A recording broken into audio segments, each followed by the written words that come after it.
अगर आप लोग भी अपने घर पर ऑर्गेनिक तरीके से सब्जियां खाना पसंद करते हैं तो दोस्तों आज की इस वीडियो में हम आपको कुछ ऐसी केयर टिप्स एंड फर्टिलाइजरों के बारे में शेयर करने वाले हैं जिनसे आप भी अपने ऑर्गेनिक तरीके से कद्दू के पौधे से फल ज़्यादा से ज़्यादा फल फूल प्राप्त कर पाएंगे। तो चलिए दोस्तों वीडियो को शुरू करते हैं।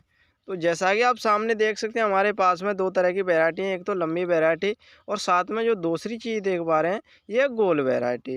यानी कि दोस्तों हमने यहाँ पर दोनों वैरायटी लगा रखी हैं और काफ़ी अच्छी तरीके से इन पर फ्लावरिंग भी हो रही है और साथ ही साथ इन पर फल भी देख सकते हैं ये हार्वेस्ट करने के लायक हो चुके हैं। तो चलिए और भी मैं आपको लंबी वैरायटी के फल दिखा देता हूँ। अब यहाँ पर देख सकते हैं लंबी वैरायटी का फल यहाँ पर भी लगा हुआ है जो कि आप सामने देख पा रहे होंगे। तो चलिए अब बात करते हैं केयर के बारे में कि कद्दू के पौधे की केयर किस प्रकार से करनी चाहिए जिससे कद्दू का पौधा फलों और फूलों से भरा रहे। तो दोस्तों जब भी आपके कद्दू के पौधे पर फ्लावरिंग आना स्टार्ट हो जाए या फिर कह सकते हैं आपके कद्दू के पौधे पर छोटे छोटे फल फूल आना शुरू हो जाएं तो उस टाइम पर आपको पानी का विशेष ध्यान रखना है। यानी कि सिर्फ आपको पौधे में नमी बनाए रखनी है जिससे पौधा सूखने ना पाए। यानी कि बस सिर्फ पौधे की सॉइल में इतनी नमी बनाए रखनी है जिससे पौधा जीवित बना रहे। अगर आप ज़्यादा ओवर वाटरिंग करते हैं तो पौधे पर छोटे छोटे जो फल फूल आना शुरू होते हैं वह फलों में या तो जो फूल है वो फलों में कन्वर्ट होने से पहले ही झड़ जाता है या फिर आपके पौधे पर जो छोटे छोटे फल हैं वह काले पड़ करके सूख करके यानी कि झड़ जाते हैं।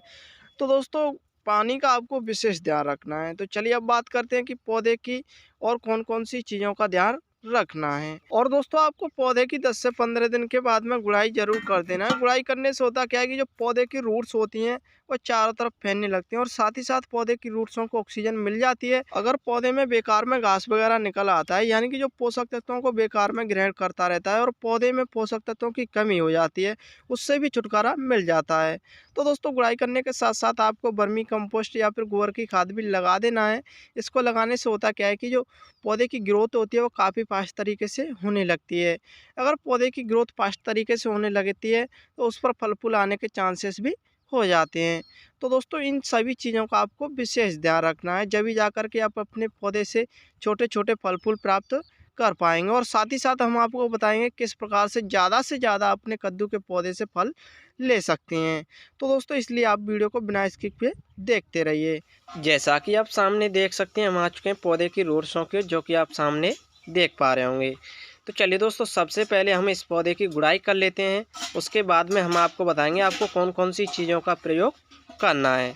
तो दोस्तों गुड़ाई करते समय एक चीज़ का आपको विशेष ध्यान रखना है। आपको जितनी गहरी गुड़ाई करनी है जिससे पौधे की रूट्स कटने ना पाएँ। अगर पौधे की रूट्स कट जाती हैं तो आप लोग भी जानते हैं कि पौधा सूख भी सकता है। इसलिए दोस्तों आपको इस चीज़ का भी विशेष ध्यान रखना है। तो दोस्तों आप सामने देख सकते हैं हमने यहाँ पर इस पौधे की गुड़ाई करके तैयार कर दिया है जो कि आप सामने देख पा रहे होंगे। तो चलिए दोस्तों अब बात कर लेते हैं किस प्रकार से आपको कौन कौन से फर्टिलाइजरों का और खादों का यूज करना है। तो जैसा कि आप सामने देख सकते हैं हमने यहाँ पर एक खाली बर्तन लिया हुआ है और साथ ही साथ हमने यहाँ पर इसमें 2 लीटर के लगभग पानी लेकर के रेडी कर लिया है। तो चलिए दोस्तों जानते हैं कौन कौन सी चीज़ें लेनी है। तो दोस्तों आप जो मेरे हाथ में देख पा रहे हैं ये है दोस्तों पोटास। पोटास में कई सारे ऐसे माइक्रो न्यूट्रंस पाए जाते हैं जो कि पौधे को फलों और फूलों से भर देता है।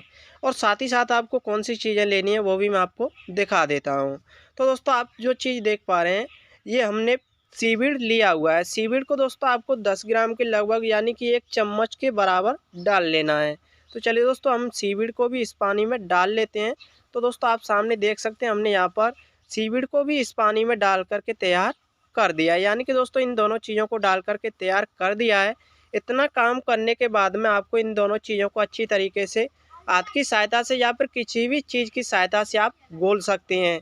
तो दोस्तों घोलने के बाद में आपका जो फर्टिलाइजर बन करके तैयार हो जाएगा। तो आप सामने देख ही सकते हैं हमारा जो फर्टिलाइजर है वो 1 मिनट से 1.5 मिनट की कड़ी मेहनत करने के बाद में हमारा जो फर्टिलाइजर है वो पूरी तरीके से बन करके रेडी हो चुका है। यानी कि जो दोनों चीज़ें थी वह काफ़ी अच्छी तरीके से घुल करके तैयार हो चुकी हैं। यानी कि दोस्तों हमारा जो फर्टिलाइजर वो पौधे में डालने के लायक हो चुका है। तो चलिए दोस्तों हमने जो पौधे की गुड़ाई की हुई है उसमें चारों तरफ इस बनाए हुए फर्टिलाइजर को डाल करके तैयार कर लेते हैं। तो दोस्तों आप सामने देख सकते हैं हमने यहाँ पर इस पौधे की जैसे गुड़ाई की हुई थी उसमें चारों तरफ उसी प्रकार से इस बनाए हुए फर्टिलाइजर को डाल करके तैयार कर दिया है। तो दोस्तों आप इतना काम कर लेते हैं तो आपका भी कद्दू का पौधा फलों और फूलों से भर जाएगा। तो चलिए दोस्तों, फिर मिलते हैं किसी नए टॉपिक के साथ, तब तक के लिए थैंक यू।